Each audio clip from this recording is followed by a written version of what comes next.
Hey guys, it's Kristy. So recently I just wrote an article titled An Open Letter to the Significant Others of Professional Poker Players, which was originally posted on upswingpoker.com.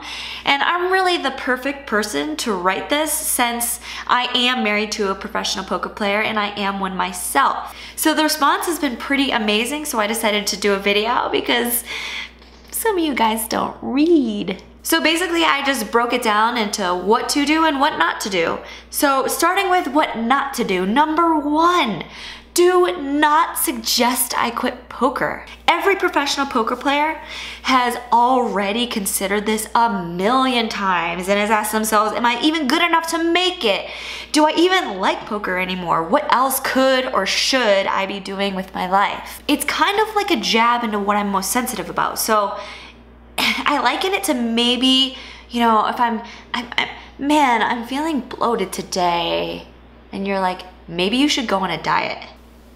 Duh, I've already thought about that, but thanks. Number two, do not tell me how I should have played. This is, of course, unless you are also an accomplished poker player and a winning player as well. But most significant others, even if you know the rules and you also play in the home game with your professional poker player and you really feel like you know how to play, you most likely are not qualified to give me advice. And anyway, on top of that, most people do not want advice about anything unless they ask and they say, hey, I want your advice. The best way to actually approach this in any situation is to inquire about another possibility. Like, hey, what about this? Instead of, I think you should, or what you really should do.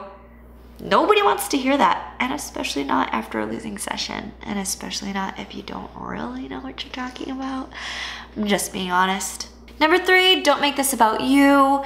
When I say, I came home, I'm really stressed out. Oh, but you should have heard the day I had. Okay, that's not helpful in any situation as well. Like if you were talking to someone about something that bothered you and they were just talking all about themselves, that just isn't helpful. Number five, do not let the swings of a professional poker player dictate your day. If he's winning, I'm happy. If he's losing, I'm sad. Don't let that happen. I had a really hard time with that at first. Andrew, my husband, in the first couple years as a pro, he didn't handle the swings as well as he would like, and I often would just get really sad or really angry with him, but it is completely counterproductive because then I would feed into his negative energy and then he would feed into mine and we would just spiral downward. And instead, knowing that this is his journey, he can be upset and me going there with him isn't gonna help anything, then I could be like a strong partner for him. It's easier for him to come out of his sadness or his anger when I'm just cool regardless. So here's what you should do. You should, one, be a good listener. That means focus, paying attention, and hearing me, not fixing. Number two, acknowledge them for their efforts. And I've heard this many times, especially from men who are professional poker players, that because they're like biologically wired to be the provider and protector for a family, when they're counted on in this way, it's really difficult emotionally for them to swing because it threatens their ability to provide for their family, and that's really terrifying. And so just acknowledging like, hey, thank you, and I appreciate that you work so hard because I know it's stressful.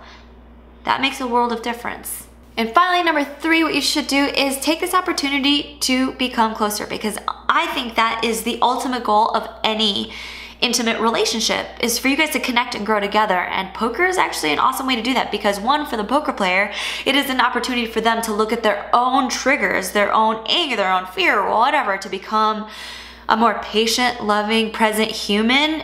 That's great for every domain of their life, not just poker. And then as a significant other, it's a practice in patience, in love, and also having your own strength and holding your own energy.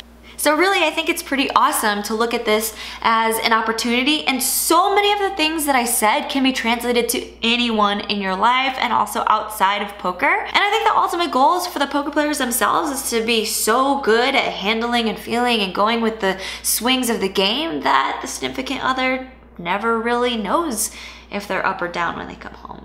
Until then though, just be extraordinary to each other, okay?